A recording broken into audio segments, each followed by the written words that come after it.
دي بقى بتول عايشة في المقابر من 3 سنين.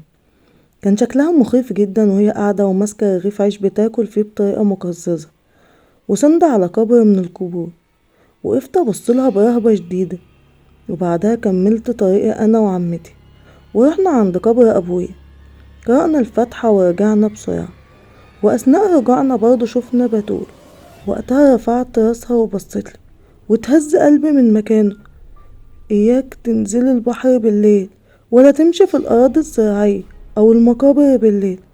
دي كانت وصايا عمتي دايما من وانا طفلة صغيرة، خاصة واننا ساكنين في حي الجمالية، وبالاخص في مكان قريب جدا من الجبانات.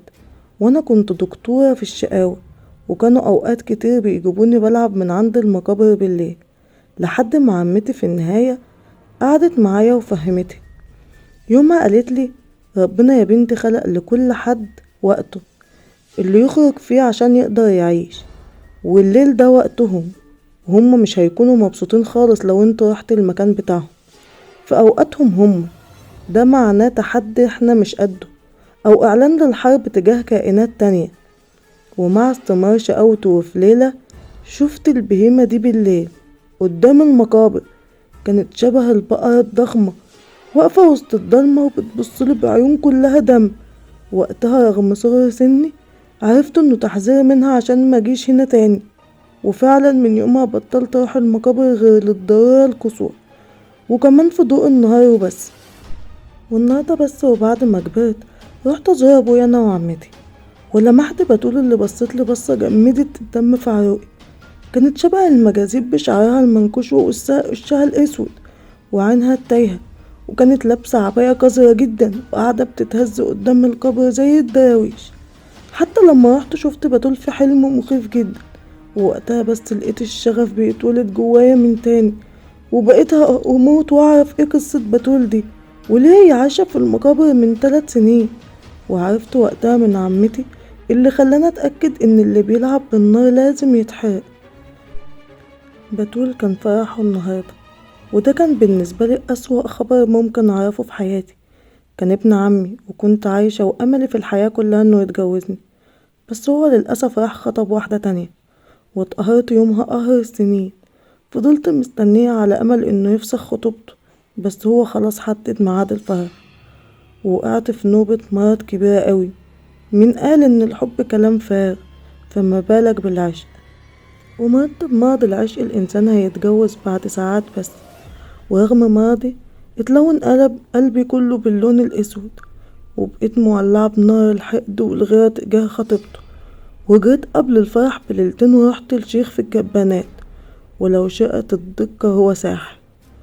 قالي انه هيربطه عن مراته، بس انا ما كنتش مقتنعة. الربط سهل اوي يتفك، ده ممكن بركعتين قيام ليل او دعاء صادق يتفك. وطلبت يتعمل له ربط بالمرض والموت لحد ما البنت تسيبه وبعدها هفكه. وفعلا عملت السحر، وطلب مني السحر احطه في مكان معرض للهواء. ووسط المقابر لمحت شجرة شكلها مميز، وطلعت عليها وعلقت اللفة على فرع من فروعها بطريقة صعبة اوي حد يكتشفها. وعرفت ان طول ما الهوا شغال واللفة دي بتتهز هو هيمرض اكتر واكتر. وجي يوم الفرح ودخل حسين على عروسته، وفضلت تحت في شقة عمي مستنية البشاير.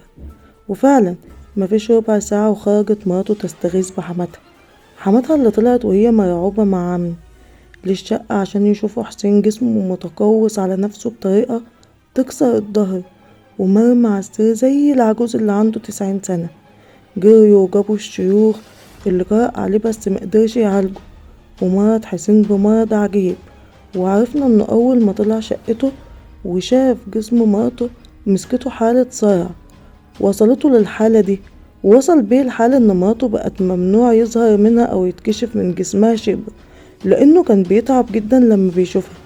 بس هي كانت صابرة بشكل غريب، وفضلت معاه شهر كامل وهو عمال يكش وجسمه يصغر ويعجز بالبطيء، لدرجة انه بقى بيرجع دم وصوته وجعه بيوصل للبيت كله. وصلت لدرجة انه قلبه وجعنا عليه جدا. ومع استمرار التعب قررت في النهاية اروح واشيل السحر من مكانه واحرقه. ورحت فعلا تاني يوم بعد العصر، ورحت المكان الشجر بس كانت المصيبة لما ملقتهاش أو ما قدرتش أحدد مكانها بالظبط، ودورت في الحارة اللي بعدها واللي بعدها وما قدرتش أوصل خالص للشجرة. منطقة كبيرة جدا مليانة مقابر، وفعلا لقيت الموضوع بقى أصعب وأصعب. فضلت 3 ساعات بطوف في المقابر ومش قادرة أحدد مكان الشجرة إطلاقا. ورجعت يومها وأنا مذهولة، وعلى بعد العشاء سمعنا صوت صراخ رهيب: حسين مات. وقتها رحت البيت عمي وبقيت مصدومة مش مستوعبة إطلاقا إنه مات، لدرجة إني فضلت واقفة يجي ساعة ما بنطقش. وفجأة افتكرت الساحر، لو لقيته وحرقته هيصحى، أيوه هيصحى. وجريت بالليل المقابر من تاني وفضلت أطوف فيها زي المجنونة بدور على الشجرة. بس وقتها ما كنتش أعرف إن ده وقتهم هم، وإنهم مش هيحبوا خالص وجودي، وبالأخص وأنا بطوف زي المجانين كده وبدور على السحر. وسحلوني في المقابر وكتفوني وحطوني على ظهر تيس ضخم، ولقيت نفسي على ظهر الحيوان زي المشلولة، وبيحطوني جوه القبر كائنات سودا مخيفة شكلها مفزع. وفضلت أصرخ وأصرخ لمدة ساعتين وأنا في موكب غريب من الحيوانات اللي شبه المعيز والخرفان. وفي الآخر اترميت جوه قبر مفتوح. خرجت من المقابر شعري أبيض وبصرخ صراخ هستيري، ورحت الأم وأنا بتنفض وحكت لها كل حاجة بالتفصيل. وبعدها لساني اتشل من يومها وبقيت مقدرش أفارق المقابر دقيقة واحدة.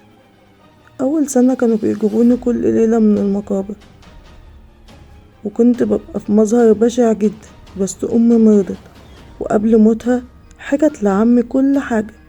وأول ما ماتت كله تخلى عني وبقيت بتول، علم من أعلام المقابر اللي يروح يزور يديني سندوتش إزازة مية.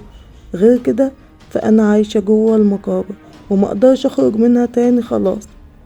كنت مذهولة من كل كلمة قالتها عمتي، وقد ايه الشر وصل بتول بانها تعمل سحر بالموت لحسين يخليه فعلا يموت.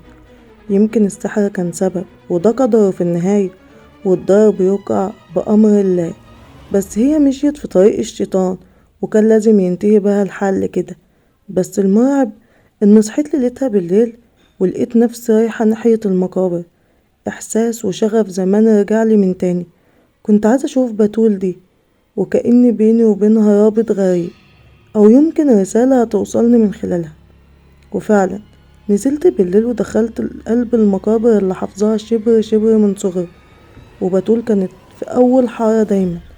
فضلت ماشية في الضلمة على يميني وشمال القبور لحد ما وصلت للمكان اللي شفت فيه بتول بالنهار، بس ما كانتش موجودة خالص. دورت عليها كتير بس فعلا كانت مختفية. وقبل ما اخرج من المكان لمحت نفس البهيمة اللي شفتها زمان قوي، وتشل جسمي كله مكانه. كانت واقفة في نص المقابر بتبصلي بعيون من نار، بقرة ضخمة وليها قرنين. حاولت ارجع بالراحة بس كانت بتزوم وبتضرب برجليها في الارض، وعرفت ان استحالة هكون اسرع منها. حسيت بكهربا بتمسك في جسمي وشعري بيشيب، ورجعت خطوة لورا وجريت ومن ورايا سمعت صوت بيهز الارض. كانت بتجري ورايا وعمالة تزوم بصوت مرعب، وتهت في قلب المقابر من الرعب وفقدت كل الاتجاهات. مبقتش عارفة اجري لفين او اروح لفين. ولمحت وقتها البهيمة واقفة في اخر الحارة بتسد الطريق، وعرفت اني هموت وهدفن هنا ومحدش هيسمع عني. بس قبل ما تتحرك البهيمة لمحت جسم طالع من القبر اللي جنبي. وقتها اتنفضت وقلبي نط من مكانه. كانت بتول اللي كانت نايمة جوه القبر. خرجت تبصلي وتتهمهم بكلام غريب. بعدها صرخت بصوت بشع وجريت ناحية البقرة ودخلوا مع بعض في صراع رهيب جدا. كنت شايفة البقرة بتضرب وبتقطع في جسم بتول حرفيا. طبعا ما كنتش هستنى لحظة واحدة اشوف ايه اللي بيحصل، وخرجت اجري من المكان كله زي اللي بيهرب من الموت. وفضلت ايام طويلة مريضة بمرض غريب لحد ما ربنا قدر وصحيت منه. ولما حكيت لعمتي وبعد وصلت اهانات ولوم استغربت ان بتول تساعدني، وقالت لي يمكن يا بنتي بتحاول تكفر عن ذنبها فحاربت الجن عشان تنقذك، ويمكن الرسالة اللي كانت هتوصلك هي كلامي زمان: إياك تنزل البحر بالليل ولا تمشي في الأراضي الزراعية أو المقابر بالليل، حتى لما سألتها عن سبب عدم خروجها لحد النهاردة قالت لي انها مش هتخرج غير لما تلاقي الشجرة. وكانت دي نهاية حكايتنا. ما تنسوش اللايك واشتراك الفيديو للقناة كلها. كان معكم زيزي، استنوني في فيديو جديد وحكاية جديدة، وإلى اللقاء.